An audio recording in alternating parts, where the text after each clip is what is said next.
Good afternoon. For today, we are here, HHS Governor's Message hearing. We're going to do the Governor's Message hearing first and thereafter the bill hearing. It's for the March 18th, 1 p.m. calendar, Wednesday. I have present with me is my Vice Chair, Senator McKelvey. This meeting is being streamed live on YouTube. In the unlikely event that we must abruptly end this hearing due to technical difficulties, the committee will reconvene to discuss any outstanding business later at 1:01 p.m. Friday, March 18 in room 225, and a public notice will be posted on the legislature's website. To facilitate this hearing in a timely manner, we will be enforcing a 1-minute limit on testimony except for the nominees. I will be reading a list of individuals who submitted written testimony for each measure. We apologize if the closed captioning does not accurately transcribe the names. If you're interested in reviewing the written testimony, please go to the legislator's website. You'll find a link on the status page for the measure. We appreciate your understanding and remind you that the committee does have your testimony, that we reviewed them, so I encourage you to use your time to either add additional comments or you can stand on your written testimony. So first up, we have GM 555, State Council on Mental Health gubernatorial nominee Margaret Jackson. Margaret Jackson, are you present? Aloha, Yes. Margaret. So let Good us afternoon, know. Senator. So tell the committee why it is you would like to serve on the State Council for Mental Health. And we understand that this is going to be your second term, right? Yes, that's correct. Okay, please proceed. I continue to want to be a part of affecting change in Hawaii, helping those with mental health challenges. I'm currently taking care of my 15-year-old sister whose biological mother has schizophrenia. So, we're always on the lookout, for any mental health challenges that could pop up. So just having this ability to be on the council and be aware of the things that are happening in the mental health field are very pertinent to me, as well as on my testimony. I have a brother who's houseless and has substance abuse issues. So everything that has to do with mental health is very near and dear to my heart. And I'm excited to work along with the group that I work with on the council. It's just a very cohesive group that is really serious about getting things done in the state of Hawaii. And I'm excited to work amongst them. Thank you very much. And just to make sure, could you identify yourself, Jackie? I am Margaret Jackson. Thank you. Thank you so much. Thank you, Okay. Senator. On behalf of GM 555, we have Department of Health in support. Is Department of Health present? I see believe them they here. are present, Chair. Okay, not for this nominee. Okay, anybody else wishing to testify on GM 555? Members, any questions? Okay, thank you so much for being willing to serve. We're gonna do our decision-making at the end of our GM calendar. And yeah, we really appreciate the fact that you have lived experience in helping us shape policy. Okay, next up, we have GM 561, Andrew Sabanal for Juvenile Justice State Advisory Council. GM 561, are you present? Andrew, Yes. you're there. Come on. Why is it? Please identify yourself and let the committee know why you're willing to serve in the Juvenile Justice State Advisory Council. Hi, thank you, Chair. My name is Andrew Sabanab. I go by Andy. I currently serve on JJSAC with as a voting member and as chair as our youth subcommittee. One of the big reasons that I want to continue to serve within this capacity is to uplift youth voice and lived experience within the committee. Our young people are the closest to the problem and are often the ones with the best solutions for it. And I want to continue to uplift their voices within those spaces as we continue to make policies and shape, the system to better care for them and help bring them, rehabilitate them to be entered back into society. Thank you so much, Andrew. On behalf of, speaking on GM 561, we have, excuse me.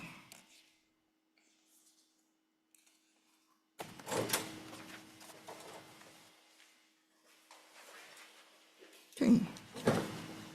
Okay, no one else other than the governor's message nominating Andrew Sabanal. Okay, members, any questions for Andrew? Okay, moving on. Next, we have GM 735 Tao Yan for operating Board of Certification of Operating Personnel in Wastewater Treatment Plants. Tao Yan, are you present? Oh, please proceed. Yes, I'm here. Identify yourself and let us know why you're willing to serve in the Board of Certification of Operating Personnel in Wastewater Treatment Plants. Thank you, Chair. My name is Tao Yan. I'm a professor in civil, environmental, and construction engineering at UH Manoa. I'm also the current director of the Water Resource Research Center at UH. I work on wastewater. I know how wastewater, how important it is, especially if we don't treat them, and it can damage our ecosystems, human health, can cause problems to our environment, disrupt the tourist economy. So I want to make sure that I be part of this team that supports our wastewater operators, make sure they receive adequate training and certified to run this critical infrastructure of the state. Okay, thank you very much. Your position in shaping policy, certifying the personnel who are in the wastewater treatment plant, as you know, is important. Anybody else wishing to testify on GM 705? We have State of Hawaii Department of Health in strong support. Anybody else wishing to testify? I see Department of Health Yes. there. Please Yes, sir. proceed. Good afternoon, Chair, Vice Chair, and members of the committee. Sean Sakota with Department of Health Wastewater Branch. The department stands on its written testimony in support. I'll be available to answer any questions. Thank you. Okay, thank you very much. Anybody else wishing to testify on GM 705? Members, any questions? Are we prepared to proceed with advice and consent? Fire Dan? away. Okay, thank you very much. So Thank you. first up, for GM 555, Chair's recommendation is to advise and consent a nomination of Margaret Jackson to the State Council on Mental Health. Any comments, questions, concerns? Seeing none, Vice Chair for the vote. Okay, recommendation on 555 is to advise and consent, noting the excuse of Senator Favela. Are there any members voting noes or WR? Seeing none, your recommendation is adopted. Okay, for GM 561, Chair's recommendation is to advise and consent to the nomination of Andrew Sabanal for the Juvenile Justice State Advisory Council. Any comments, questions, concerns? Seeing none, Vice Chair for the vote. Recommendation 561 is to advise and consent, noting the excuse of Senator Favela. Any WRs or noes? Seeing none, recommendation adopted. Okay, the last one for today is GM 735. Chair's recommendation is to advise and consent to Tao Yan for the Board of Certification of Operating Personnel in Wastewater Treatment Plants. Any comments, questions, concerns? Seeing none, Vice Chair for the vote. Okay, 735, recommendation is to advise and consent, noting the excuse of Senator Favela. Any WRs or noes? Seeing none, recommendation adopted. Okay, and with that, we're going to go directly to the bill calendar. First up, HB 1853 relating to dementia. First up, we have Carolyn Kadirao, Executive Office of Aging. Don't look like Carolyn. Aloha mai koko. Aloha Vice Chair San Buenaventura, Chair McKelvey, and members of the committee. My name is Tani Salazar here on behalf of our Director, Caroline Kadirao. In addition to our written comments on HB 1853, we are in alignment with the recommended language from the Alzheimer's Association. I'm available for any other questions. Mahalo. Okay, next we have Dr. Lewin. I thought I saw him here. State Health Planning and Development Agency in support. Thank you, Chair, Vice Chair, member. Yes, we stand our written testimony in support. Okay, thank you. Next, we have DCAB, Disability and Communications Access Board in support. Andrew Suga Nakagawa, AARP in support. Yes, we stand our testimony in support. I see Kobe Chalk just walked in for Alzheimer's Association Hawaii in support. Come on up. Chair San Buenaventura, Chair McKelvey, thank you for the opportunity to testify, and thank you for, of course, scheduling the bill and introducing the Senate companion of this. This is obviously critically important to expand memory care, navigation and access to the neighbor islands especially, but also in rural areas. I just actually got off a call with a colleague at Hawai'i Island who shared that he had a constituent come to him to ask for help in navigating the system.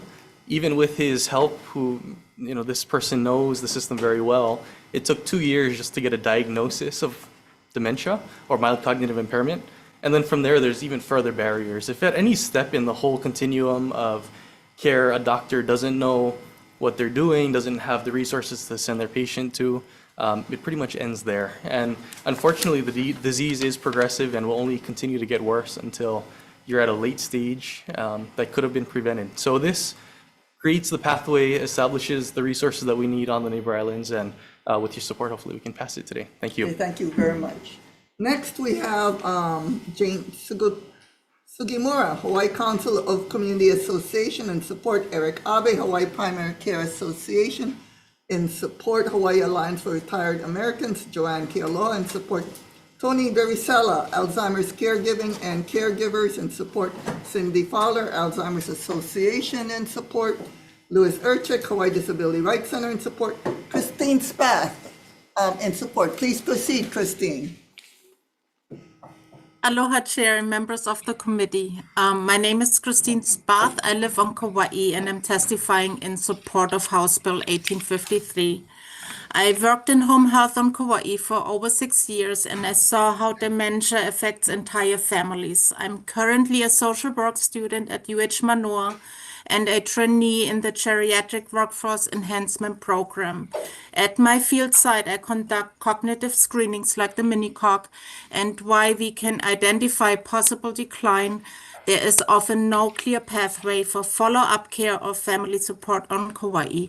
The Hanai Memory Network would help create those pathways by connecting physicians, memory clinics, and community resources so families can access support early rather than only in crisis. For families and caregivers across Hawaii, especially on neighbor islands, this type of coordinated support would make an important and meaningful difference. For these reasons, I respectfully urge you to support this bill. Thank you, Mahalo. Christine. Okay, thank you. Next up, we have Peter Weston Black in support. Peter, are you present on Zoom? Present, Chair. Please proceed. I'm trying to get on. Okay, yes, we see you. Okay. So my name is Peter Black. I live in Nanoli on the Big Island. I'm a retired professor of anthropology, 83 years old.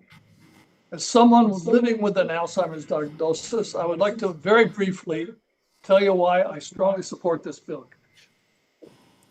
Most of my career was at George Mason University in Virginia. In 2005, I accepted an offer for early retirement from the university because it had become more and more difficult to teach at a level I could accept. As a student, I was unfortunate enough to have taken courses from people who were clearly past their peak. And if you had experience, you know that's not a great experience. So my wife, Barbara, and I moved to Hawaii 2011. 2015, she suggested that since I seemed to be worried that I might be declining mentally, I probably should just see a neurologist. I was 73 years old at that time. I shall never forget my shock when the neurologist told me that I had Alzheimer's. Thank you so much, Mr. Black. Thank you so much, Mr. Black. Oh, sorry. It's okay. Now your wife has a chance to testify. Barbara Black, please proceed. Hello, I'm Peter's wife, and I'm his caregiver. And we were extremely lucky to be able to go to Oahu and San Francisco and get an early diagnosis. But most people can't do that. And his early diagnosis was a strong, important gift to us because it allowed us to plan how we would manage. And I've had the opportunity to learn online and in person more about Alzheimer's and caregiving. Early detection also provides treatments, access to treatments to slow progression of the disease. Access to early detection, treatment, and coordinated support should be easily available and accessible to all those dealing with this disease throughout the state. that Hawaii is facing a growing dementia crisis, and the Hanai Memory Network offers a statewide solution to this problem by. Thank you very much, Mrs. Black. All right, Okay. you're welcome. Thank you. Next, we have Johnny May Perry in support, Stephen Tam in support, Rosalie Char in support, Glenn Cagnida in support, Leanne Briggs in support, Gina Fujikami in support, Leila Moore in support, Jerry Perron in support, Tani Salazar in support, and Rick Tabor in support. Anybody else wishing to testify, come on up, 1853. Identify yourself. Good afternoon, Chair, Vice Chair. My name is Hayden Cobb, and as I've stated in my previous testimonies, I'm an orphan because of this disease, and I lost everything to it, and I'm not the only one. And that's why I strongly believe in this bill, because it has the power to make a positive impact on a lot of people's lives. And I believe if my parents had the proper access to dementia care resources, they might still be here right now. They really might. And I ask you to ask yourselves, what is a human life worth to you? And better yet, what is the life of a loved one worth to you? Because to me, my parents, you couldn't put a price tag on the love I have for them. And I know there's a lot of people in these islands that are hurting because of dementia, and this bill could really influence them and really make a positive impact. So thank you for allowing me to testify. Okay, thank you very much. Anybody else wishing to testify on HB 1853? Members, any questions? So I do. Come on up, Kobe. How much does a dementia specialist cost? So the dementia specialist, EOA is working on getting the specific number. We're budgeting in this bill for dementia specialists, that'd be one per county, and then one program manager. So total 5 staff positions. Each one would be, we're estimating about 140-ish thousand, so about 700,000 total for the dementia care specialist. And then each memory clinic would be about $700,000. You don't want to start off small. Well, this is a very challenging year. it is. And we like your position, but with federal cutbacks, and if you look at the rest of the bills, there's a number of nonprofits who just want to be able to keep their doors open. And they're asking the state for money. And this is a whole new program. Yes. So I've looked at your amendments, and it became from 1 to 4. You actually became more ambitious. So no, the program allocation of 3 million does cover that. It was always 4, but 1 is what got put in. But the 3 million does cover those already. So, okay. Yeah. Doesn't sound like you're willing to change, so we'll see how far it goes. Thank you, Okay, Senator. thank you. Any other questions? Seeing none, moving on. HB 1591, relating to, relating to healthcare. First up, Department of Taxation, providing comments. Department of Taxation, okay, come on up. You do not look like Gary Suganuma, so. I am not, unfortunately. But good afternoon, Chair, Vice Chair, members of the committee. Robert Avio on behalf of GoTax. We stand on our written testimony providing comments, and I'm here to answer any questions you have. Okay, thank you very much. Laura Reichart, I see you're on Zoom. Please proceed. Aloha. Hawaii State Center for Nursing in support. Go ahead. Yes, aloha, Chair, Vice Chair, members of the committee. My name is Laura Reichart. I am the director of the Hawaii State Center for Nursing. I am also one of the 2 administrators of this program, along with the Area Health Education Center housed at JABSOM. I'm in strong support of this program and am happy to answer any technical questions. Thank you very much. Next, we have Adrian Stinardo, DCCA Board of Nursing and Support. Adrian. Hi, I'm Amy Chin. I'm here with the Board of Nursing as well, and we stand in support of our written testimony. Okay, thank you very much. Next, we have Lasmi Chain, Hawaii State Commission on the Status of Women in Support. Hi, Lasmi Chain for the commission. We stand on our written testimony in support, and thank you for your consideration. Thank you very much. Next, Department of Health in support. State Council on Mental Health in support. Kelly Whitty, University of Hawaii in support. Kelly, please proceed. Thank you for hearing this.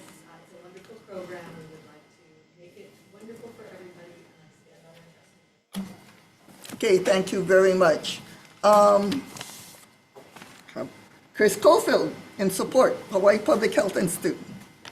Hello, Chair, Vice Chair, and Committee Member. I'm Chris Caulfield from the Hawaii Public Health Institute. We're in support of this bill. As you all know, the doctor shortage is growing. It's almost 1,000 physicians at this point. Hawaii County would have to grow its physician supply by 43% to meet demand. That's the highest of any county. Maui follows close behind at 35%, and this credit, when it was originally evaluated over several years, the program was massively successful. It was associated with a 77% increase in active preceptors, which is just wonderful for our state. The reason that we're very interested in this proposal is because it includes social workers, which is a population that we work with professionally very often. There's a report that came out from UH's Thompson School of Social Work and Public Health that showed that the demand for healthcare social workers in Hawaii will increase by 18%, and the need for mental health and substance abuse social workers specifically would increase by roughly 22% over the next decade. Really important to us and the populations that we serve, so we hope that you'll move this measure forward. Thank you so much.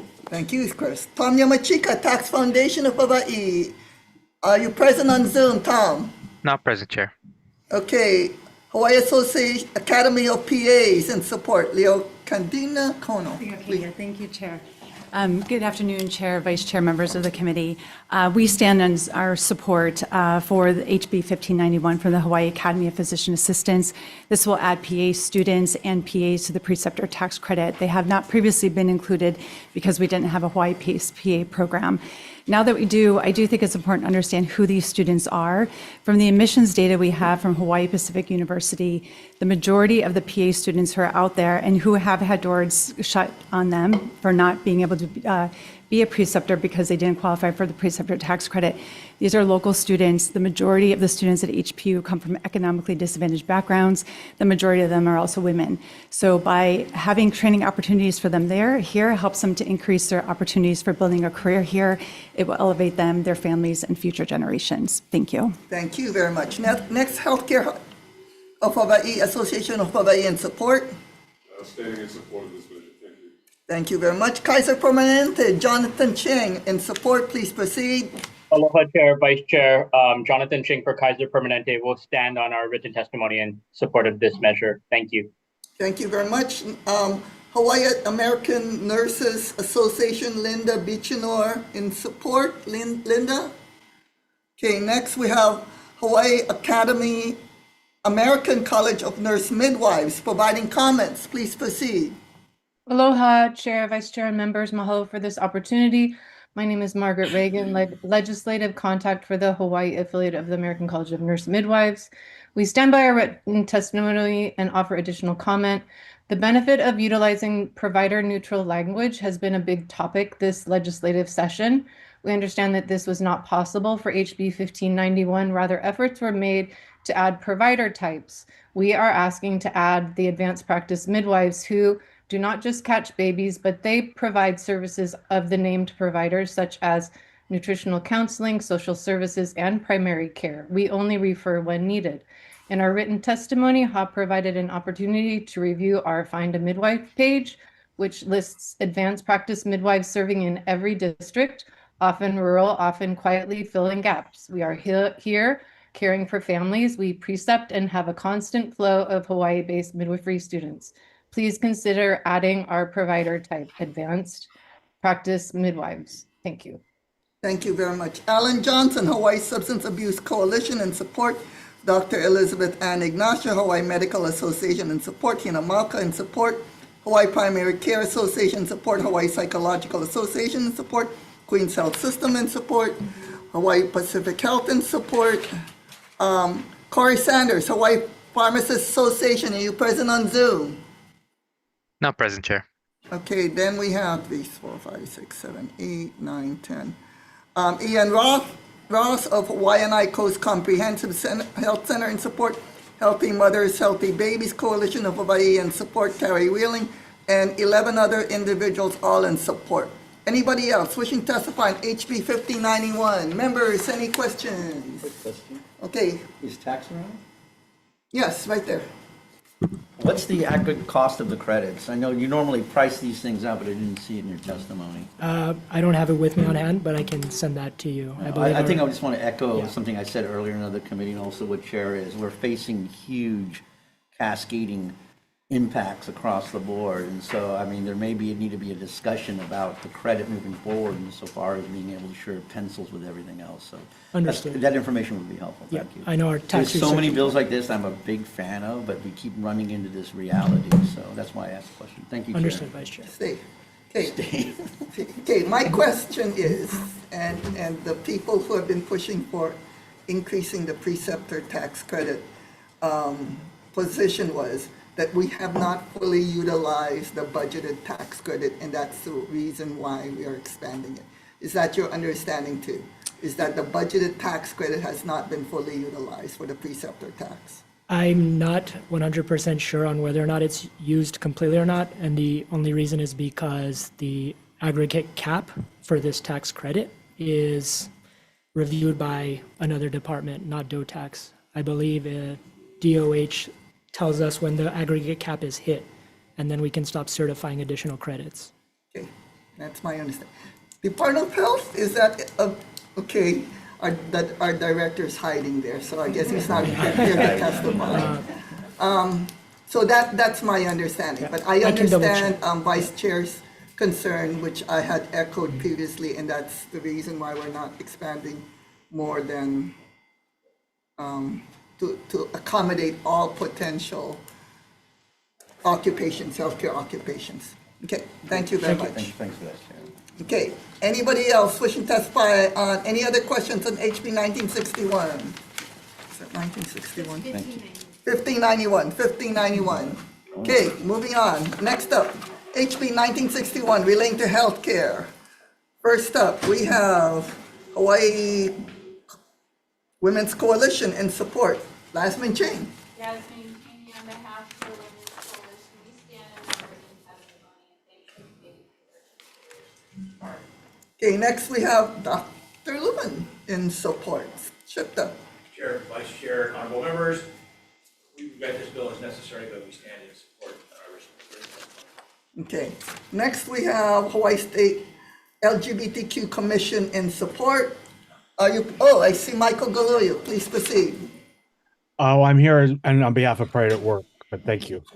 Okay, are you gonna testify since I called on you? Sure, I will. Okay. Then I can just You really wanted to do knock that? you off. Go ahead. Okay, good afternoon. My name is Michael Galoya Jr., he, him pronouns. I'm president of Pride at Work Hawaii. We stand in strong support of this legislation. We thank you for hearing the bill. As you notice, I am also a commissioner. We know this bill is needed because we have seen the protesters that they have to deal with outside of Planned Parenthood come to our commission meetings, and we're so violent that we actually had to call the sheriffs. We've had to stop meetings for this because of them. And this is inside a office building with order and decorum and everything else that comes with the strappings of a state office thing. Imagine what happens on the streets. So on behalf of Pride at Work, we stand in strong support of this bill. One civil rights ends the minute they impact someone else's right to be able to access healthcare. And that is what this bill is about, making sure people are able to access healthcare without being threatened, harmed, or harassed by these so-called protesters. So we encourage you to pass this bill. Mahalo. Thank you. Okay, calling the Hawaii State LGBTQ plus Commission in support. Anybody here for them? Not Okay. present on Zoom, Chair. Healthcare Association of Hawaii in support. Also grateful for the Healthcare Association standing in support of our written testimony. Thank you very much. Hoku PAC in support. Hoku, okay. Eric Abe, Hawaii Primary Care Association in support. Ricardo Molero Bravo, ACOG, American College of Obstetrics and Gynecology in support. Ricardo, are you present? Please proceed. I'm here. Thank you so much. I'm Dr. Molero Bravo. I'm here on behalf of the American College of Obstetricians and Gynecologists, the Hawaii section. As physicians who provide comprehensive reproductive health care, including contraception, miscarriage management, prenatal care, and abortion care, we know that access to care depends on patients being able to enter and receive the services without interference or disruptions. Abortion care is an essential and evidence-based component of reproductive health care, and it is often clinically indistinguishable from like miscarriage management and other urgent pregnancy-related conditions. Any disruption to access to care, whether through obstruction, intimidation, or interference, can delay treatment and increase medical risk for our patients. It ensures that healthcare facilities can function safely and that patients can access time-sensitive, medically necessary care without barriers. This is especially important here in Hawaii, where patients may already face significant challenges due to geographic isolation and limited provider availability. So imagine someone coming in from the outer island and now they have to face Thank you another. very much, Dr. Bravo. Next, we have Hawaii State Commission on Status of Women again.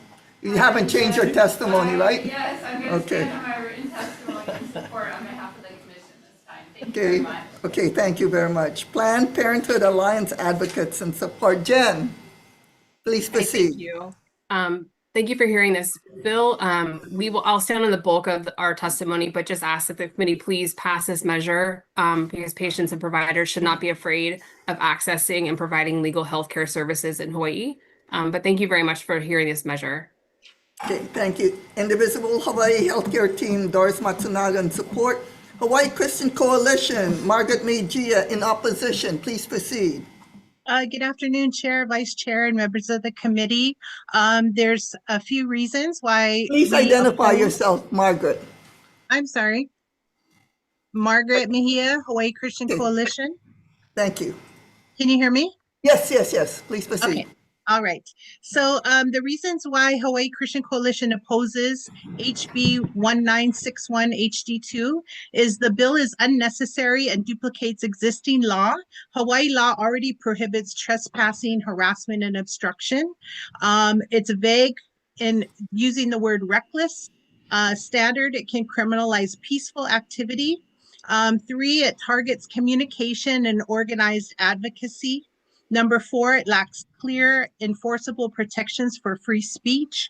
Number 5, it creates expanded liability without proof of harm. Number 6, it establishes broad enforcement powers and penalties.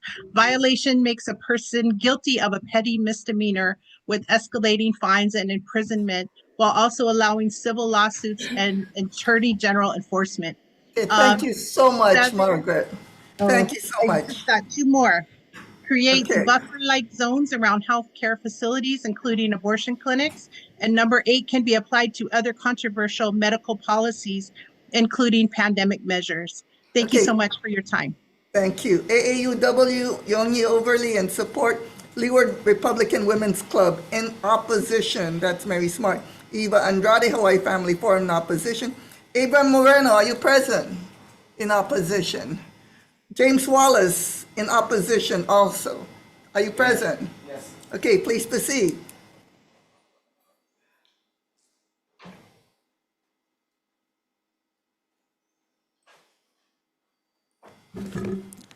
Good afternoon, Chair, members of the committee. My name is James Wallace, and I fully oppose HB 1961. First of all, it's unconstitutional. Whoever wrote this bill doesn't know about the knows about the Constitution. So the last 50, this is unnecessary because the last 50 years, there was no assault at Planned Parenthood. There was no arrest at Planned Parenthood against us peaceful protesters. I'm out there. I've been out there over 15 years. None of the people that I know got arrested or anything. And I don't know what that person was talking about because I have never seen him at Planned Parenthood before. And this bill is real reckless because it says, impeded by another person's intentional knowing or reckless. It's so broad. So I have like 20 to 25 elderly that goes out there. Are they going to arrest elderly women? I have a lot, 20 to 25 of them. And it says right here, the first fine is $250 and imprisonment of 24 consecutive hours. The second arrest is $750 Okay, thank you so and much. imprisonment. James. That's unnecessary. Yeah, And look at this, okay. one more. Okay. $1,000 fine and a term of imprisonment of no more than 30 days consecutive. That's ridiculous. You guys know that, right? Thank you, All right, thank you. Okay. Michelle Baum in support. B.A. McClintock in support. James Raymond in support. Corey Harden in support. 1, 2, 3, 4, 5, 6, 7, 8, 9, 10, 11, 12, 13, 16. 16 individuals in support. 9 other individuals in opposition. My goodness.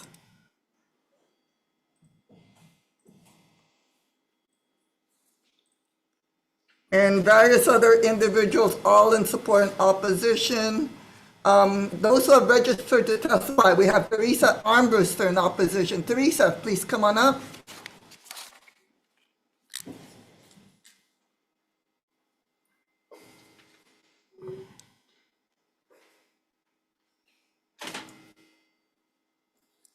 Okay, please identify yourself, and you also have 1 minute. Aloha, Chair and committee members. I'm Teresa Armbruster, and I oppose HB 1961 because it proposes to impose criminal and civil penalties on individuals based solely on allegations without requiring any evidence or proof that a person's access to a facility was actually blocked, or that a facility's operations, any specific way that it was disrupted, or a person entering or exiting a facility was actually harmed. There needs to be proof and evidence to have such heinous and harsh criminal and civil activities imposed upon a person like that. So I ask you, also there needs to be clear definition of intentional, knowingly, and recklessly interference. There needs to be clear definitions and not broad expansion of this. And also, you need to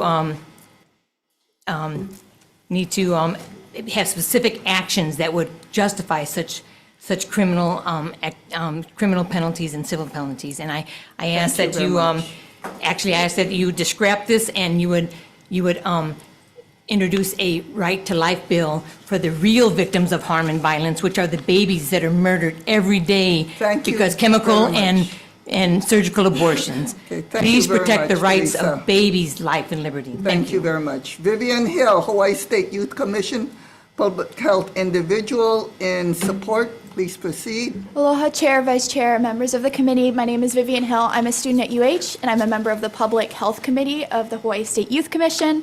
I stand on our written testimony, but would like to highlight for young people in Hawaii, stigma-free access to healthcare is critical. Many youth rely on clinics for education and preventative care, and intimidation, harassment, and blocking these facilities can discourage them from seeking care that they need, and youth already face additional barriers like transportation, school schedules. And this bill would basically just make sure that healthcare facilities remain places where youth and families can focus on their health instead of hostile conditions at the door.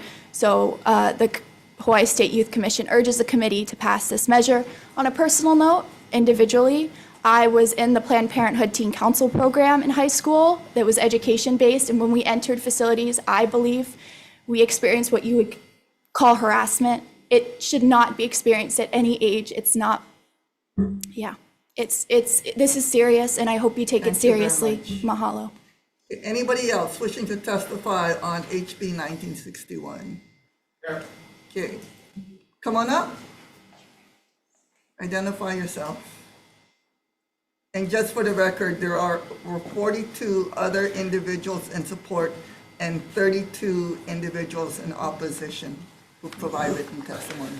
Please identify yourself and also. My name is Nelson Sua. Good afternoon, Chairman, Vice Chair, and committee members.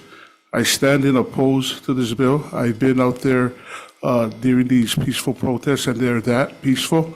I cannot say it's like that all across the board, but I do want to kind of suggest maybe having a bill that's introduced that actually mandates a woman that's pregnant to go through a 2-day program, that they can actually see what happens when they choose to abort their baby. At the same time, hear from those individuals whose mother have kept them, and the success story. Because I have met some successful people that their mothers were a victim of rape, and now they've grown to have families of their own and become leaders in their community. But also to have the support of parents that can have kids to be willing to adopt, so that there's that support, and at the same time, if they still go through it and choose to do it, then that's between them and God. Yeah, thank you very much. Okay, anybody else wishing to testify on HB 1961? Members, any questions? Okay, moving on. Department of Health. Oh, you have a question, sorry. Department of Health, they did not testify on this. Is Attorney General? Attorney, no, Healthcare Association? Healthcare Association. Yeah, Healthcare Association, sorry. Okay, Hilton, come on up.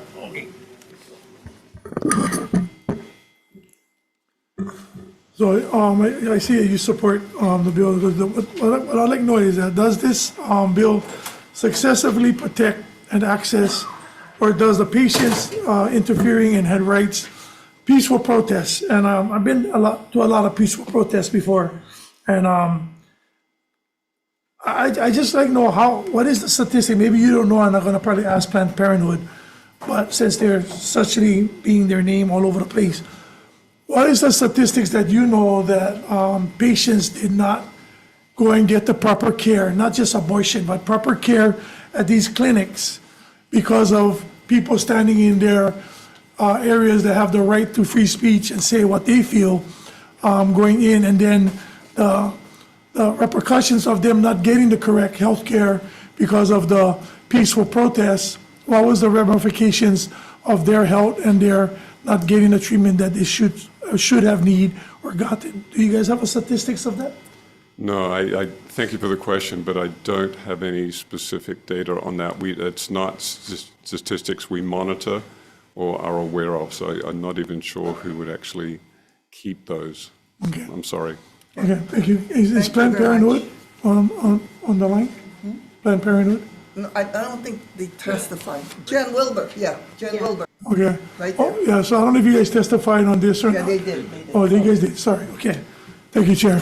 Reason why I'm asking these questions, because I keep continuing to hear on the inability of having proper care, health care moving forward. So I just want to know, what is the actual statistic? So let's just say 15 years ago, like I said, 15 years ago, what was the numbers decreasing with the ongoing people protesting in front of Planned Parenthood that had the decline in healthcare on patients coming to your facility? What was the actual decline? Did you hear the question?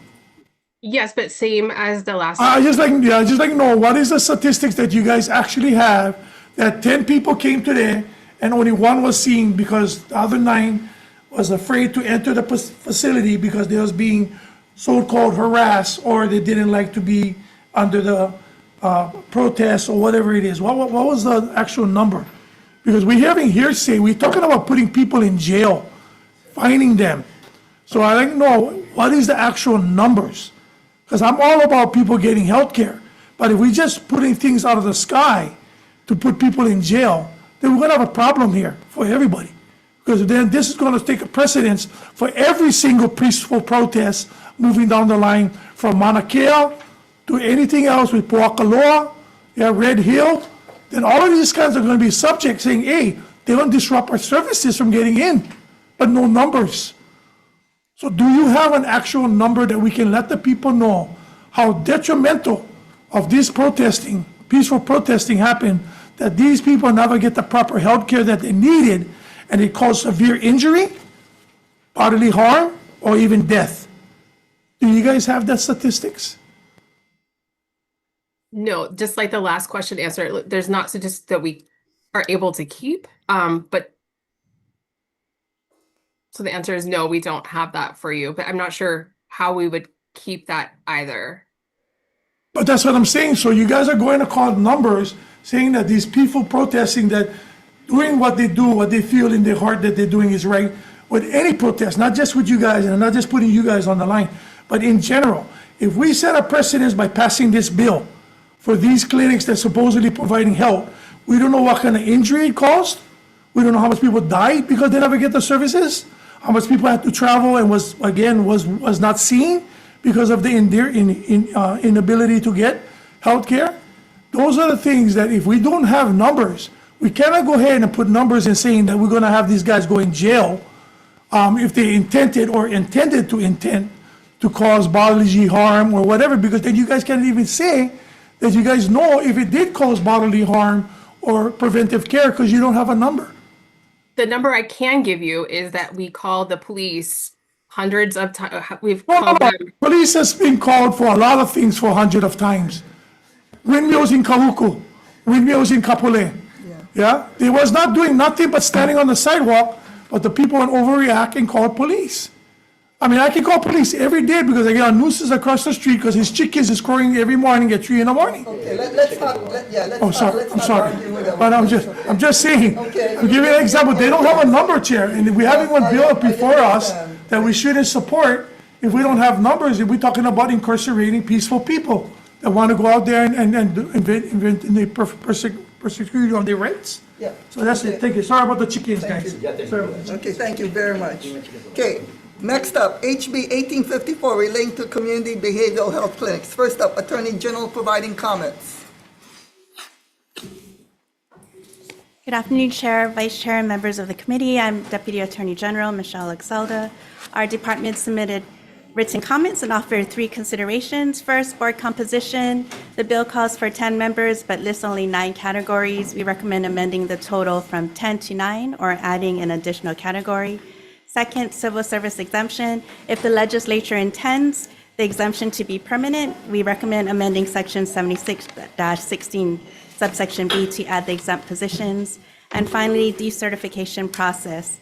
To ensure adequate procedure protection, we recommend clarifying decertification procedures and defining the roles of the office and the board in the decertification process.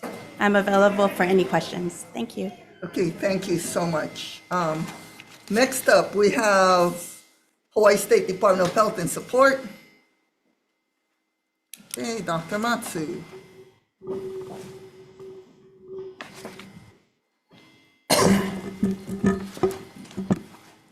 Good afternoon, Chair, Vice Chair, members of the committee. My name is Courtney Matsu, Deputy Director of Behavioral Health Administration.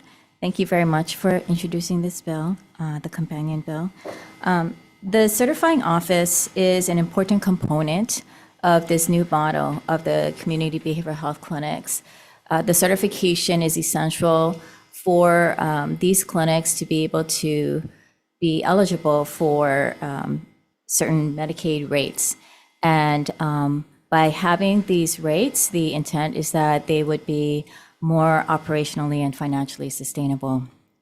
The CCBHC model itself is done nationwide, and it is, the intent is really to expand access for folks. It will accept patients of all ages, all types of insurances, and we're hoping to expand it into the rural areas. So thank you very much for your consideration. Okay, thank you very much.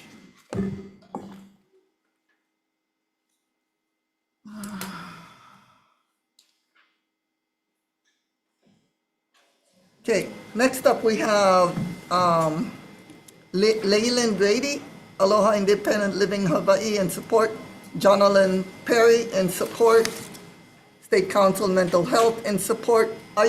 Is anybody on Zoom for State Council on Mental Health?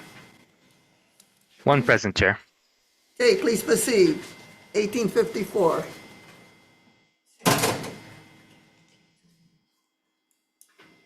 You have one, identify yourself and you have 1 minute.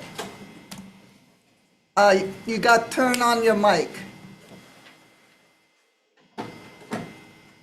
Unmute yourself. We still cannot hear you.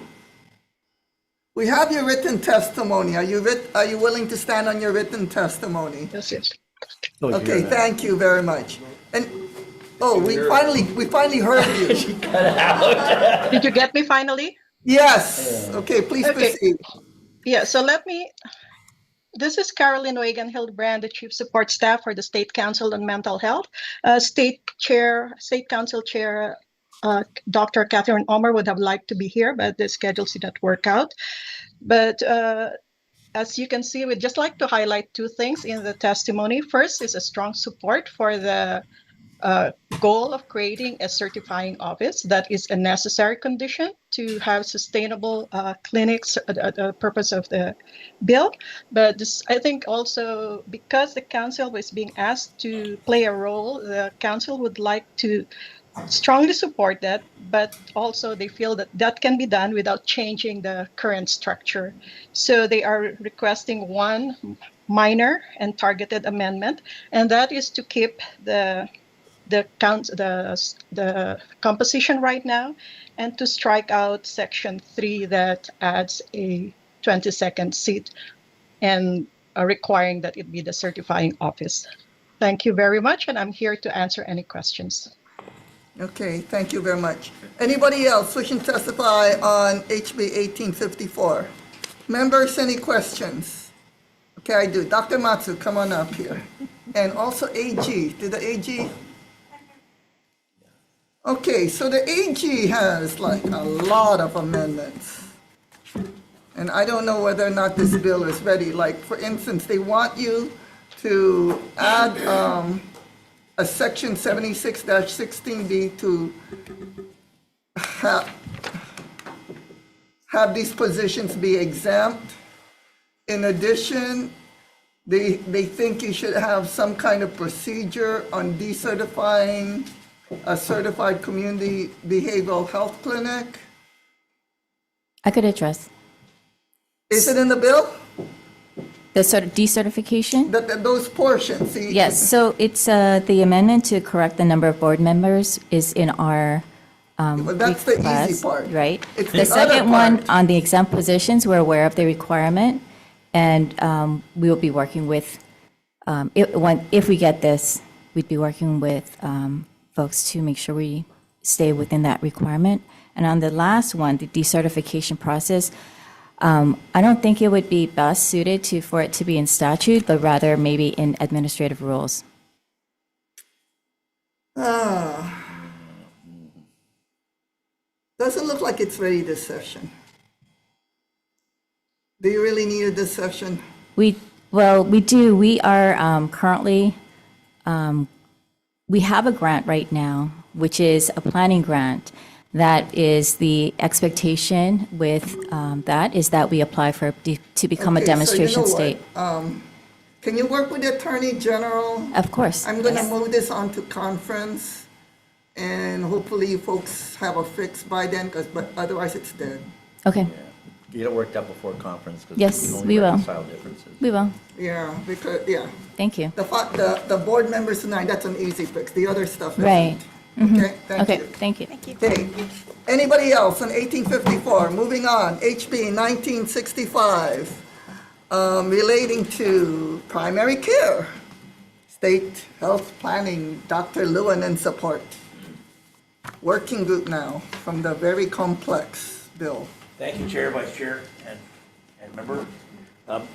I'm coming up to, I could stand on the testimony, but I just want to come up because we didn't author the bill. It's the brainchild of hundreds of independent doctors and other clinicians across the state, many of whom are likely watching this hearing. So I just wanted to say to them that. And a number of them had gone on in the media saying they don't like the working group, but they did not testify against. Well, they wanted immediate action. And I mean, we can all just take a look at the crisis we have in primary care, Okay. particularly on the neighbor islands where two of you are from. So it's there. We know it's a problem. We have to solve it. There's really a lot of disagreements on how much we spend on primary care. We've got to get those numbers right, get the denominator right.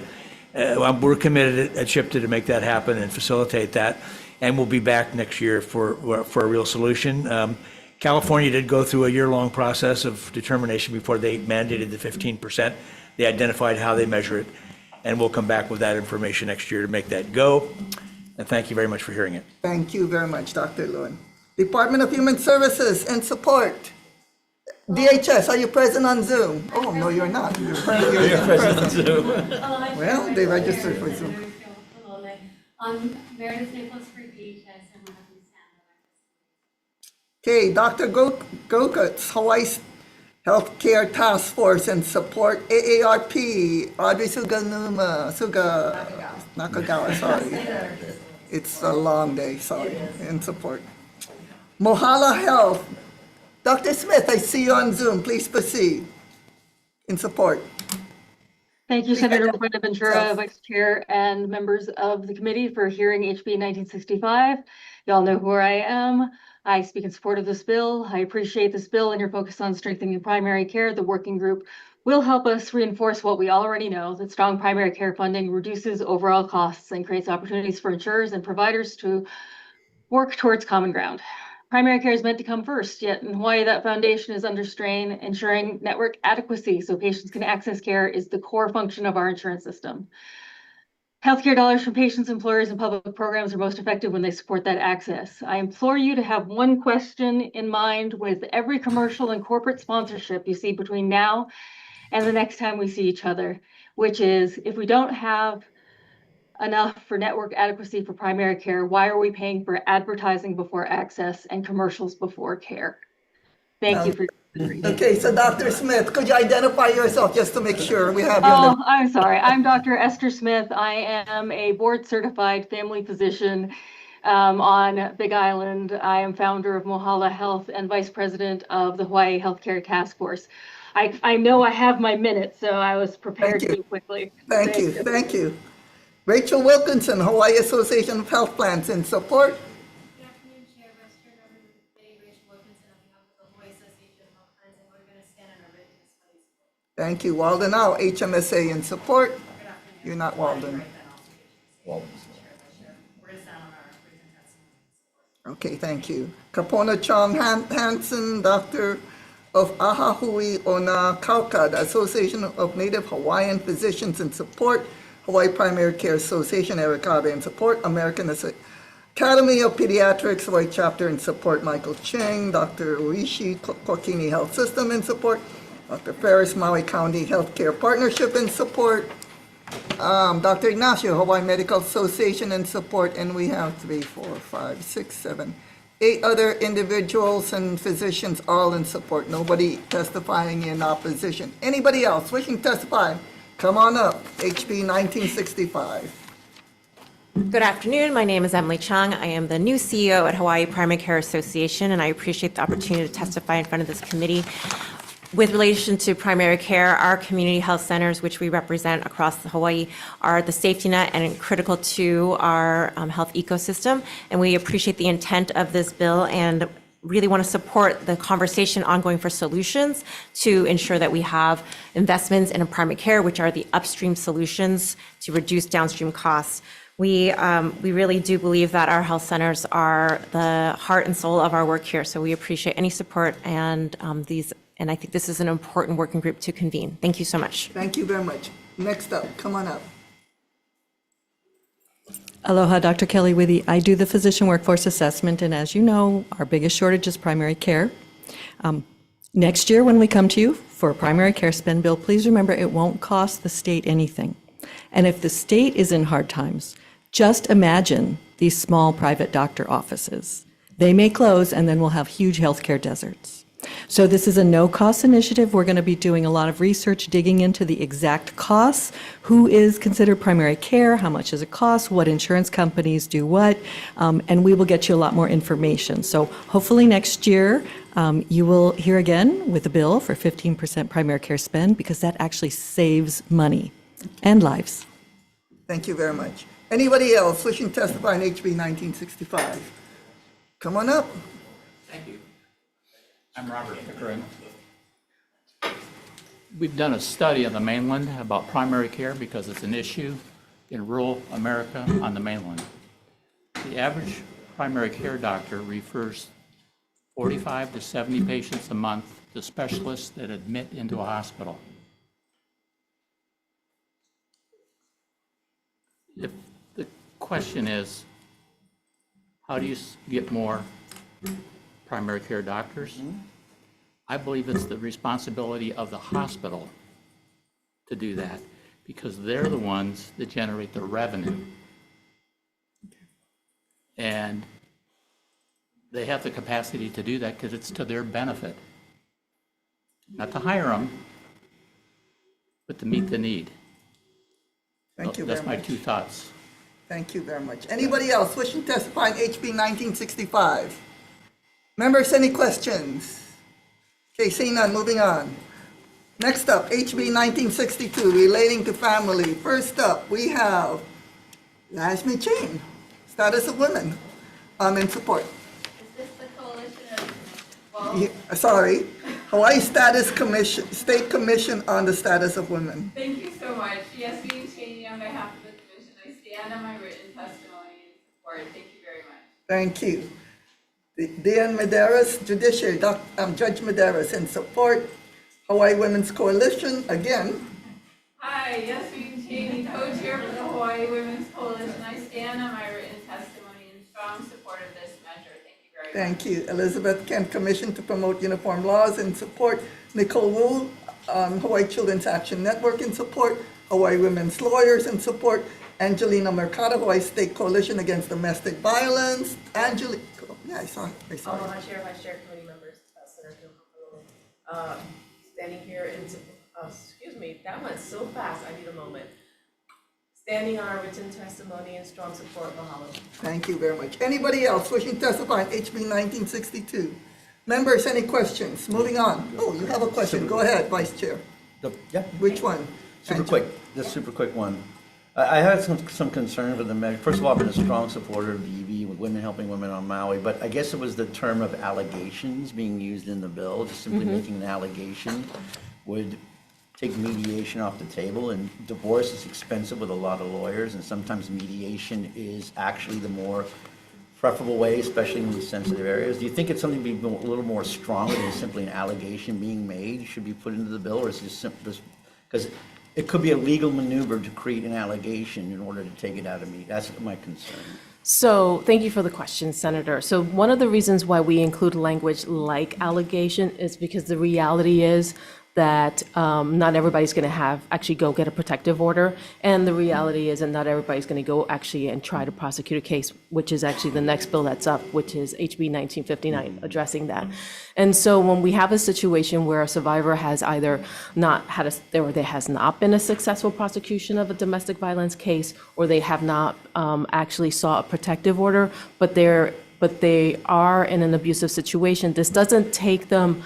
It allows them to have the option to mediate, and then once they do choose to mediate, at least they have supportive people there with them. So that could be an attorney, and that could be an advocate. And the way that this language was specifically drafted was that any party to mediation has access to those same people, so that it doesn't seem, there isn't a perception that we're maybe giving one party preference over the other in terms of having supportive people. So unfortunately, the reality is, there's not always going to be concrete criminal justice evidence that somebody's actually a victim of domestic violence, but that they should be able to have mediation where the power and control dynamics are accurately and appropriately addressed. Does that answer your question? It does. I still have my concern, but thank you. I appreciate it. Thank you so much. Yeah, that's why I wanted to have this conversation. Thanks, Chair. Thank you very much. Anybody else wishing to any other questions on HB number 1962? Okay. Moving on, HB 1959, relating to domestic violence. First up, we have Crime Victim Compensation Commission status, State of Hawaii, providing comments, Pamela Ferguson Bray. Okay, next we have Yasmin Chang, Hawaii State Commission on the Status of Women, in support. Thank you so much. I'm Yasmin Cheney. On behalf of the commission, I stand on my written testimony in support of this measure. Thank you very much for your consideration. And I see Annalise Wolf of the Prosecuting Attorney's Office from the County of Hawaii in support. Please proceed. Ms. Wolf, identify yourself. You have 1 minute. Thank you very much. Annalisa Wolf, Deputy Prosecuting Attorney, speaking for the County of Hawaii, and elected prosecutor Keldon Walchin. We did submit testimony that I would like to add some additional comments to. Senator, I know we spoke last time I appeared before this committee on the same bill, and certainly still strongly support it on all the same terms. I think since the last time this bill or its counterpart had been submitted, there was a little bit more discussion from some of the other interest groups about some concerns. So I want to kind of call to your attention, as noted in our letter, that changing the bill at this time could alter the pilot program and the data that is being sought by the legislature to truly evaluate the value of this bill. And additionally, I think there was also concerns aired about people receiving firearms back during the course of this. People cannot have firearms while on probation. Keeping the deferral period of 2 years for the full misdemeanor would also prevent those people from having firearms for 2 years, as opposed to placing us in the position that if we had to give out an assault-free remedy where it would just simply be 1 year without a firearm that they could possess. And again, we find this an incredibly effective tool to settling domestic Thank you. violence cases. Thank you. Thank you very much. Next, we have Maui Prosecutor's Office in support. Darcia Foster, Office of Public Defender. Yes, we know, this is the bill and not the other one. Please Yes. proceed. Aloha, thank you. I'm here in my capacity as a supervisor of our Domestic Violence Misdemeanor Division. So first of all, we want the pilot program to continue, but we strongly object to this new change where we get rid of the misdemeanors being eligible for deferral. The reason we started the pilot program was to control the amount of trials, the backlog, and all the issues that we were having, especially on Oahu, managing misdemeanor jury trials, specifically for the offense of abuse of a family or household member. And guess what? It's working. Right now, things are under control. We don't have a backlog. Rule 48 doesn't really apply. It's very rare. Things are moving smoothly. We think this is going backwards. I submitted written testimony with my details. I'm available to answer questions. I just want to make it clear, we strongly object to removal of the misdemeanor to the pilot program. But we do want the pilot program to continue with the misdemeanor. Thank you. Okay, thank you very much. Next, we have Angelina Mercado, Hawaii State Coalition Against Domestic Violence. Please proceed. Chair, Vice Chair, committee members, Angie Mercado, Hawaii State Coalition Against Domestic Violence. And we actually did recommend that the misdemeanor, the deferred acceptance of a guilty plea be removed for the misdemeanor, not for the petty misdemeanor. And so the question I have before our community and before this committee is, are we just trying to clear the backlog, or do we really care about survivor safety? And the reason why I ask this is because if you are actually convicted of a misdemeanor domestic violence crime, you are prohibited from having firearms. And so since 2007, we have had 30 domestic violence related deaths in this state. 9 out of 30 of those are from a gunshot. So one of our biggest concern is, are we going to put somebody who would have been convicted of a misdemeanor crime, they're now going to have the first acceptance of a guilty plea, so the conviction does not show up as a misdemeanor, and they now have access to firearms. What is the connection between a misdemeanor and a felony, and where is the community, prosecutors and public defenders actually doing any kind of risk assessment in this entire rubric that we're doing? I know that part of the data that we're looking at in this amendment is we're looking to address that. We haven't addressed the survivor safety impact, but that's the question I have before everybody looking at this bill. Okay, thank you very much. Nobody else having registered to testify. Anybody else wishing to testify in HB 1959? Members, any questions? So I do. Okay, for both, I don't know. The problem I have here is Angelina is new compared to the original, at the time when we had original, and so is the prosecutor. Only one who stuck around is Darcia. So Darcia, Angelina, why don't you come on in anyway? And come on up also, Darcia. And prosecutor, anybody there who was here at the time of the original bill? Okay, so the problem I have here is I kind of agree with Darcia Foster, because at the time when we created this program, that's the reason I said you were not around at the time. I was not, I agree. Okay, the Women's Legislative Caucus went to every single family court, and we listened to the victims, and we listened to the family court judges and the prosecutors and the public defenders, and we came up with this bill. And since then, and that's the reason for the deferred acceptance, because there wasn't any deferred acceptance before. The victims just wanted to make sure that the assailant went to the domestic violence course. That was their primary thing. Okay. And they noticed that and it is the backlog. And the backlog caused the victims to keep continually having to go back to court, having to keep looking for child care providers, having to ask for their employers for time off. So no, it's not just the backlog. It's also that we listen to the victims. Okay, when we created this, we listened to the victims. And that was their primary concern. And the reason I'm bringing this up is, the reason it was a pilot was somebody was supposed to come up with a report. And I haven't figured out who was supposed to come up with a report.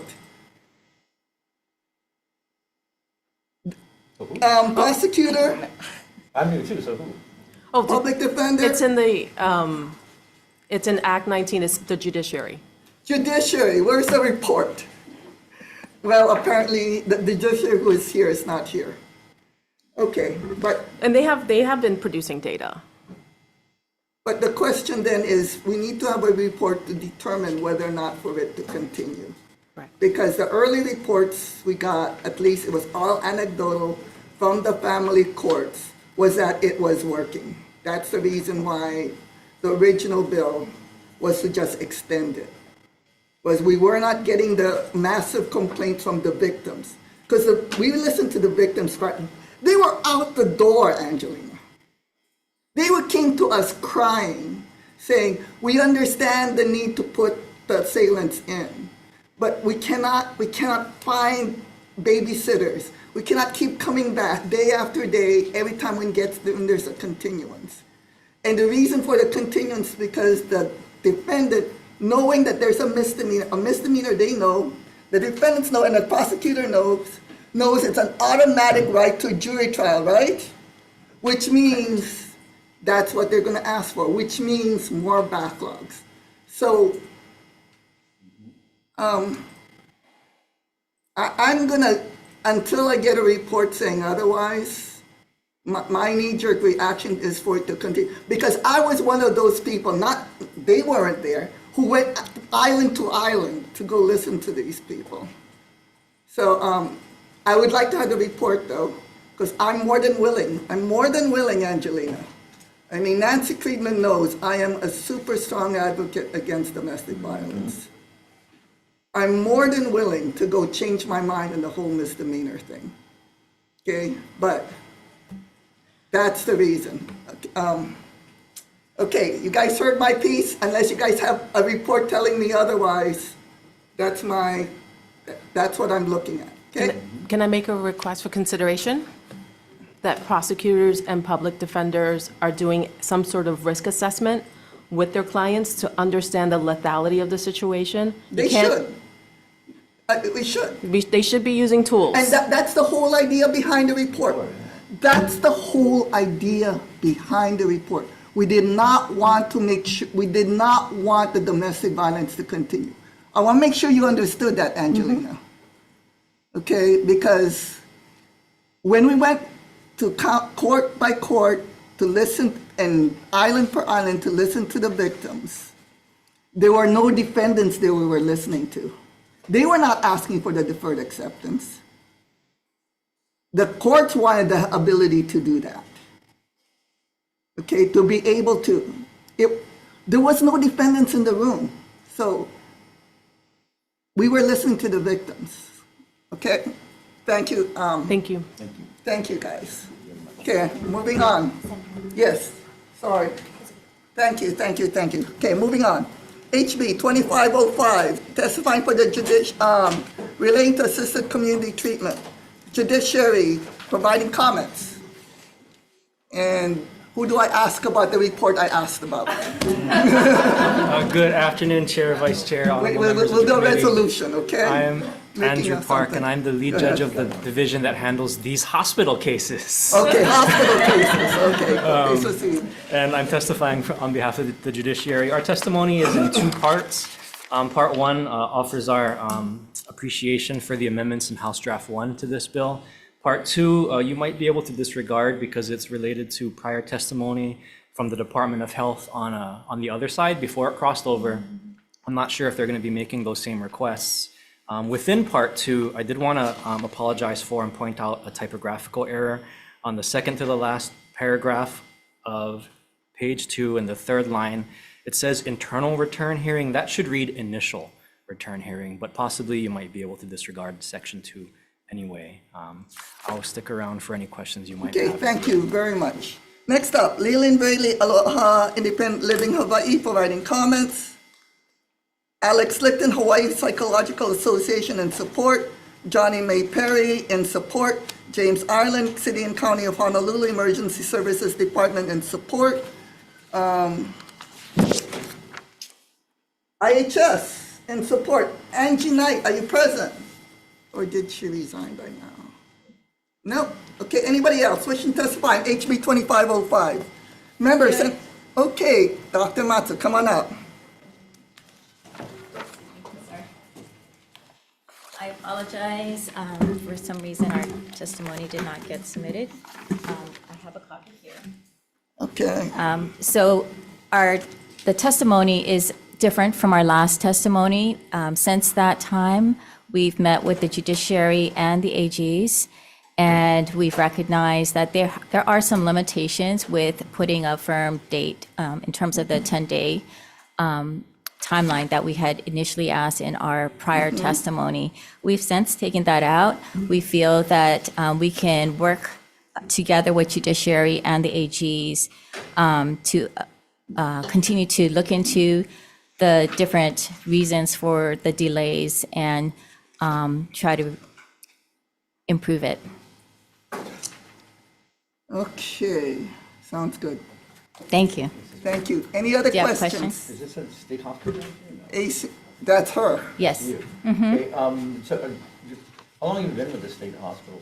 Well, she's AMHD, who is part of this. Got it, they're not the head then, right? No. No. Okay, there's a lot of questions I have for this, so maybe I'll follow up with them later. Her boss is retiring, so. Oh, interesting. Oh. Well, only because of all of the issues surrounding this going Mhm. on, and it really brings a lot of questions as to the efficacy and also what's being done in other state hospitals and how the efficacy and costs are being met there. So I guess this is a question probably for the meeting. Yeah. Okay. I'll follow up with written questions. I know time's limited. Thank you, Sharon. Thank you. Yeah, we're gonna, I guess I'm gonna keep the defective date. Definitely. Okay. Thank you for that. Okay. Anybody else wishing to testify on HB 2505? You have the Department of Health? Okay, come on back up, Dr. Matsu.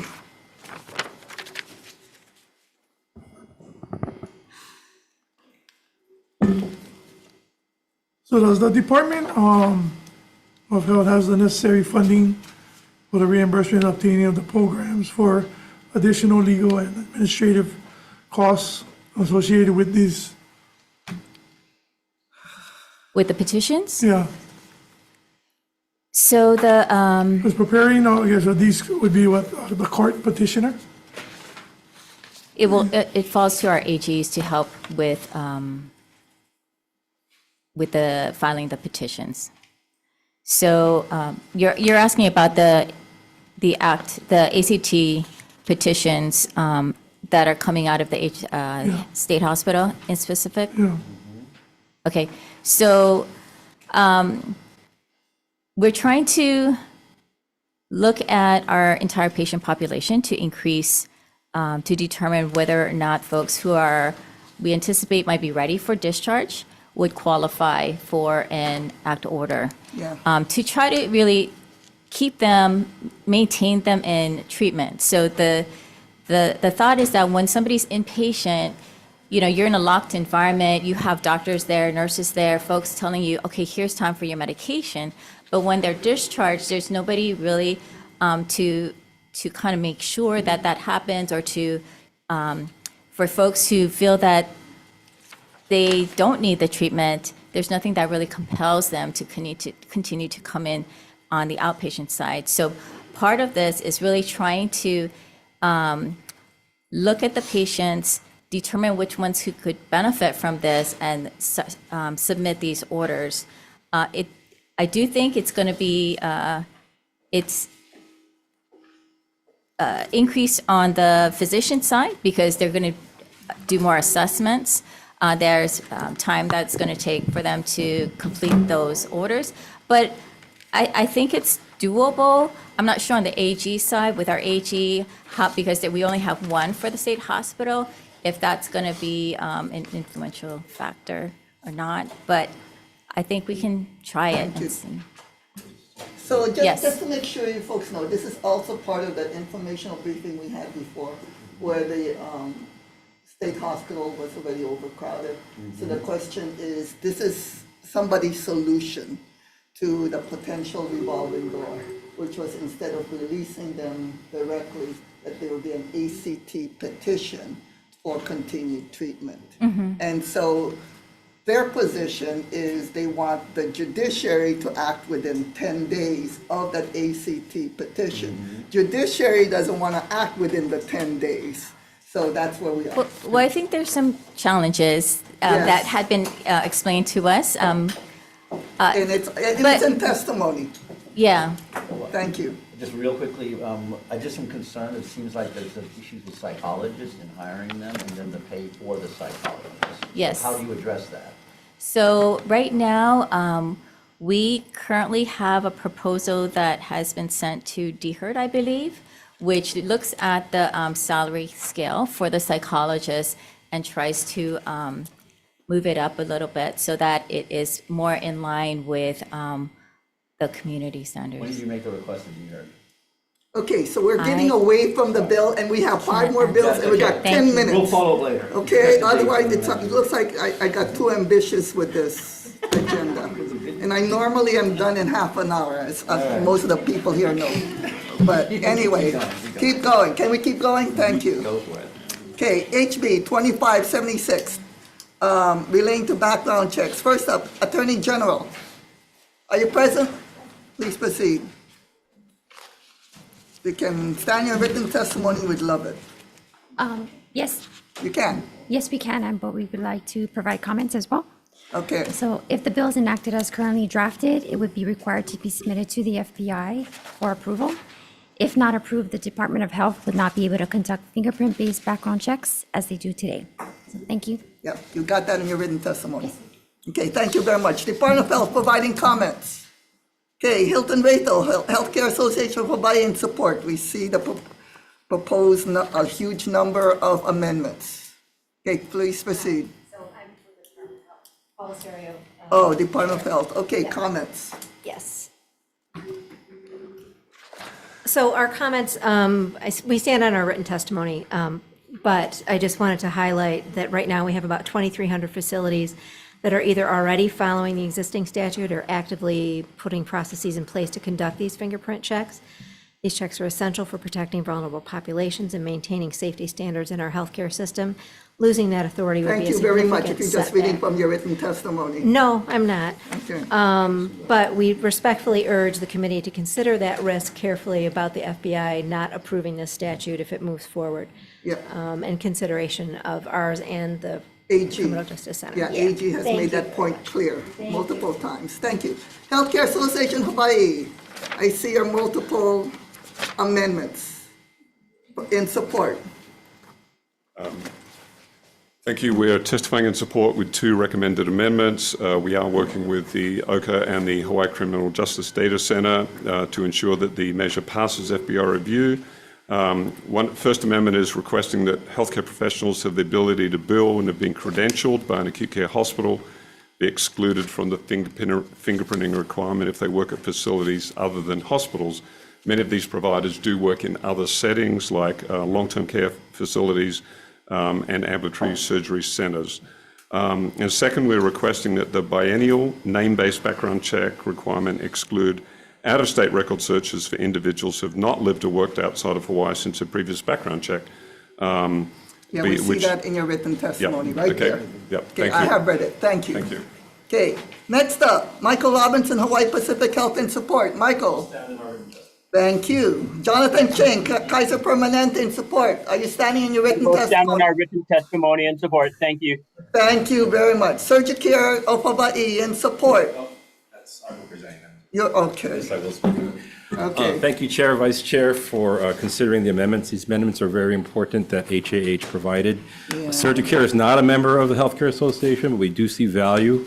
We have physicians that are credentialed by acute care facilities that are exempt in those current amendments that do procedures at our hospitals. They are not our employees, but they go through the rigorous process. And there are many other examples where physicians have that type of arrangement, both employed as well as independent. So if we base it on credentialing, we think that is the most efficient way that will prevent a physician from having to go through this process in every single care setting as the way the bill is. And I got 25 seconds left, and the only thing I'll add is that the amendments. Accepting the HHH proposed The amendments. HHH proposed amendments. Yes. And the only thing that is still outstanding is, even for the hospitals that are complying, or the post-acute care, is what you're putting them in conflict with our employment law, because we can only make decisions based on conviction, not based on whether they're fingerprinted. It's two different things. Thanks.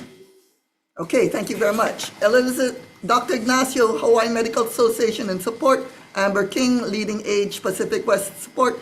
Marcus Kawatachi in support of Eye Surgery Center of Hawaii.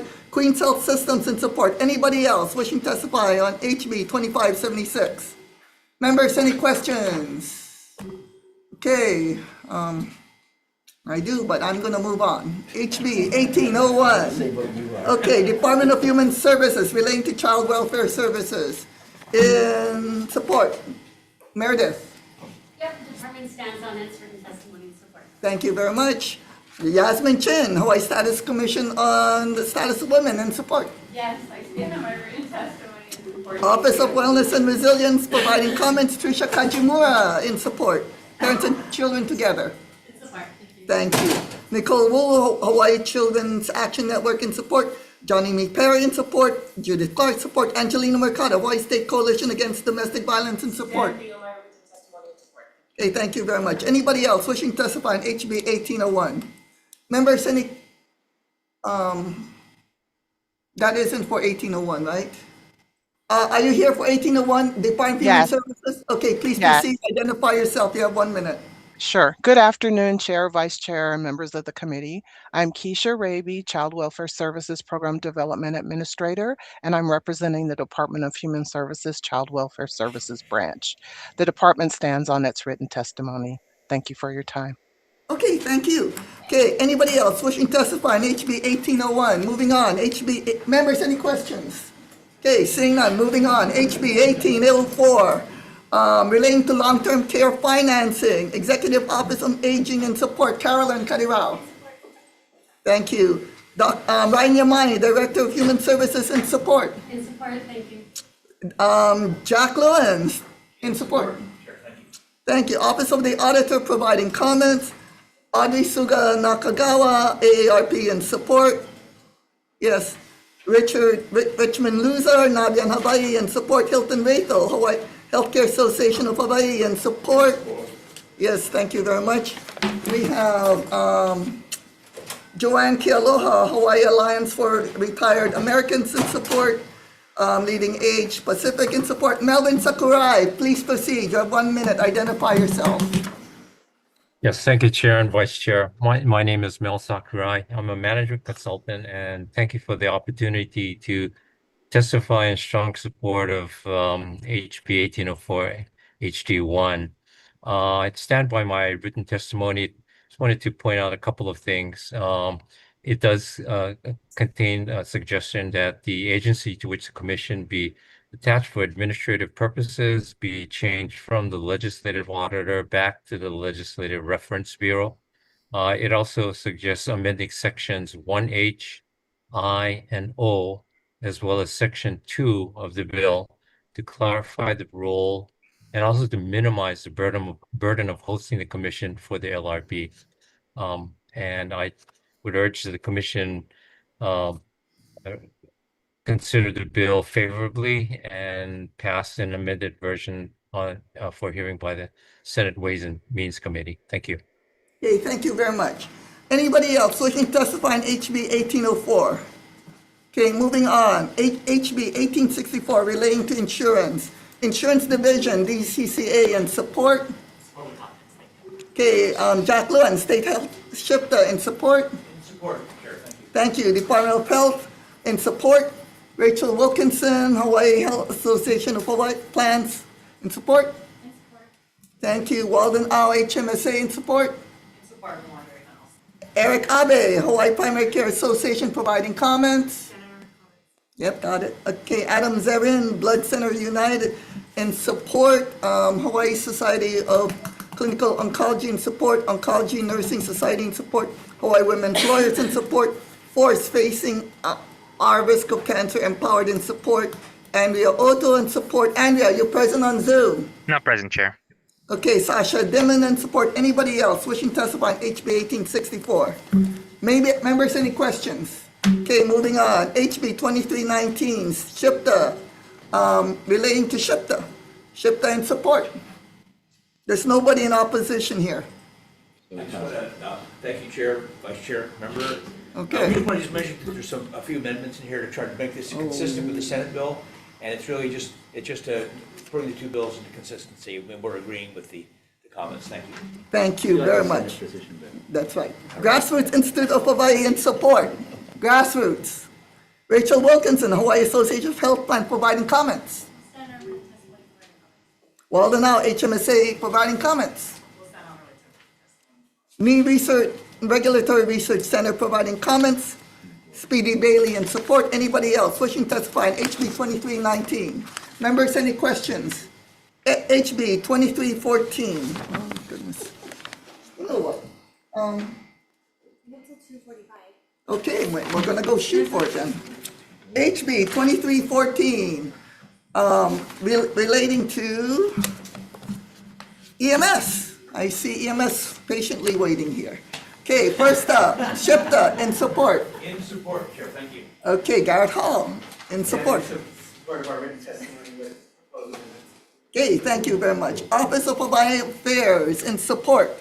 Louis Hokona, UH in support. Speedy Bailey, AMR in support. Chantel Fuller in support. Veronica Moore in support. James Barris, Hawaii Haima in support. Anybody else wishing to testify on HB 2314 relating to emergency medical systems of care? Okay, moving on. Members, any questions?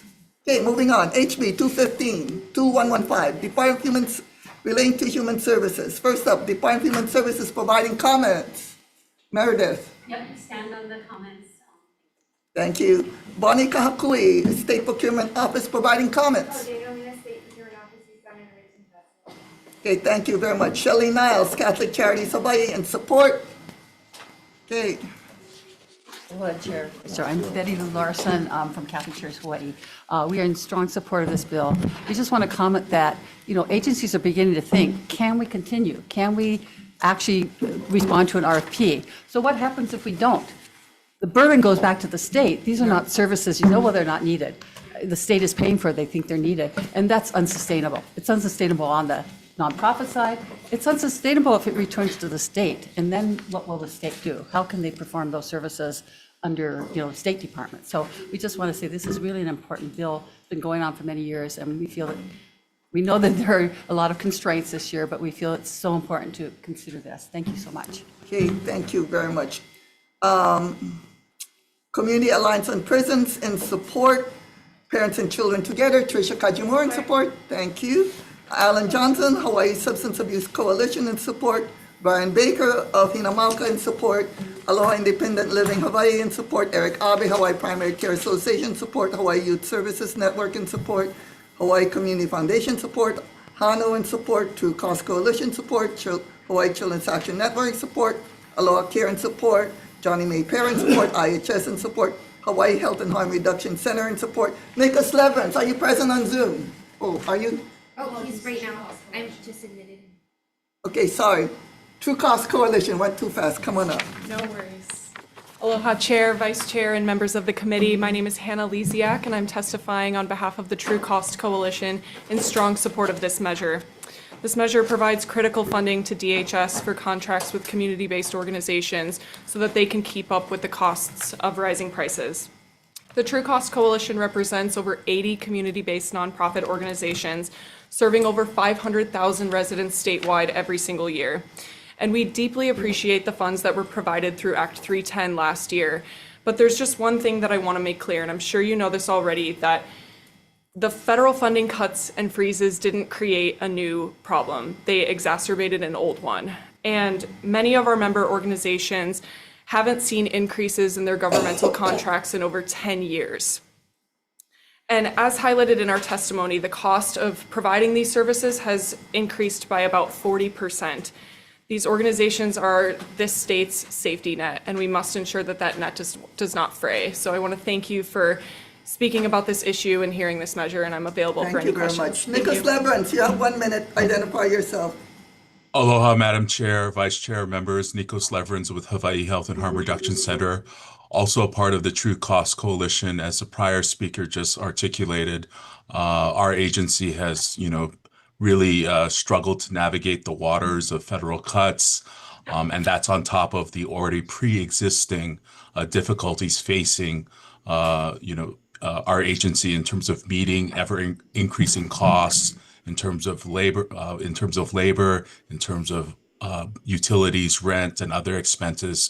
So we strongly support this bill, and we thank you very much for the opportunity to provide testimony. Okay, thank you very much. Anybody else wishing to testify on HB 2115? Members, any questions? No. Well, I have a real fast one. Procurement Office, come on up. Okay. So I'm thinking, I see the real need for us to pass it for this fiscal year, but I was thinking about adding an amendment that requires for like multi-year contracts, because I see why you need to review them for multi-year contracts, to require DHS to do an RFI and potentially with an agreement with the contractor to do another RFP. Because to me, the problem is they went too low on the RFP. And in the second year, they find out that they don't have enough money. Otherwise, they wouldn't have bid on the RFP. Right? Correct. So we do have like certain contracts, they have provisions in place where they allow for price adjustments. It just depends on the agency and if they included it in their RFP. So they don't have them here? I'm not exactly sure if they have them in these contracts, but if it's in there, then they are able to do that. Then we wouldn't need this bill. Yeah, if it's in there, if for the price adjustment. But this bill is stating that to issue supplemental funding on existing contracts that may not have that provision in there, and like that's not right because it goes against our procurement code. Yeah, no, and I fully understand that. Okay. Because we basically ice out other nonprofits who could have bid on it had the price been better. Correct. And so to me, this is like giving favoritism to people who decide to underbid and then later on adjust it. Exactly. Okay.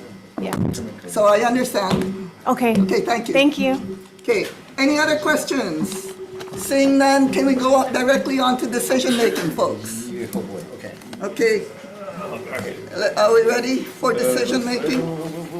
Okay, we're ready. Okay, well, I gotta get my decision-making notes. I gotta follow what you're doing. Cast my. Okay, first up.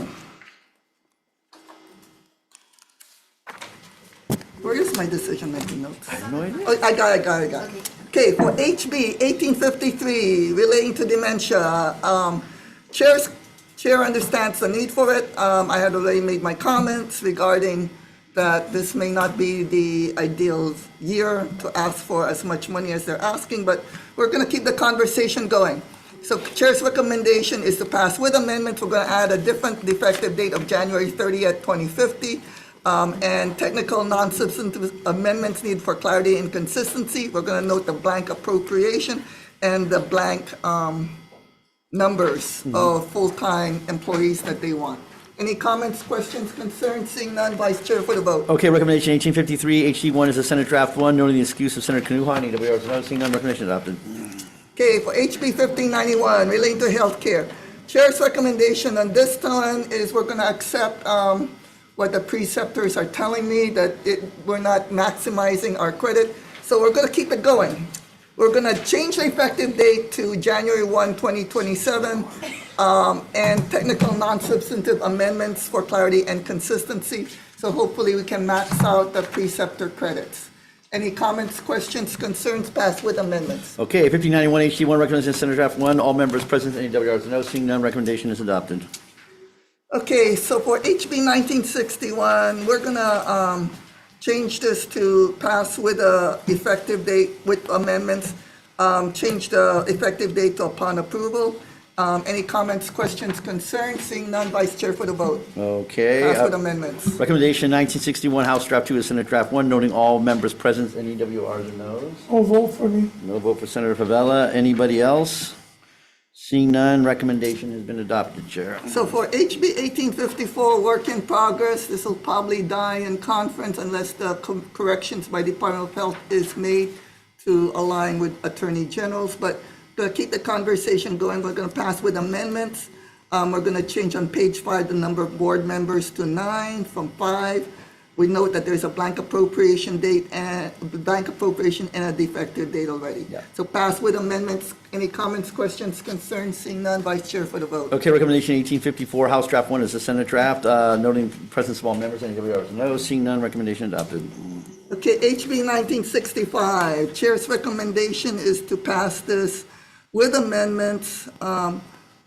We're going to note that we're going to put in technical non-substantive amendments needed for clarity and consistency. We're going to note that we're going to change the defective date to a different defective date of January 1, 2050. We're going to note in the committee report the request of $100,000 for part-time staff and data acquisition requested by SHPTA to ensure that the working group is able to complete its job. Any comments, questions, concerns? Seeing none, Vice Chair for the vote. Okay, Pass with recommendation amendments. HB 1965, HC1 is the Senate Draft, noting all members present, any WRs or no's. Seeing none, recommendation adopted. HB 1962, Chair's recommendation is to pass this with amendments. We're going to change the effective date to upon approval and technical non-substantive amendments needed for clarity and consistency. Any comments, questions, concerns? Seeing none, Vice Chair for the vote. Okay, recommendation on 1962, House Draft 2 is the Senate Draft 1, noting all presence of members, any WRs or no's. Seeing none, recommendation adopted. Okay, for 1959, Chair's recommendation is to pass it with amendments. We are going to revert it back to include misdemeanors and an effective date of upon approval. It still has a change the effective date to January 1, 2050. Any comments, questions, concerns? So Seeing it's a that- defective date in there, yeah? Yeah, there's already defective, but different defective date, Okay. just to make sure. Just to double sure. All right, sounds good.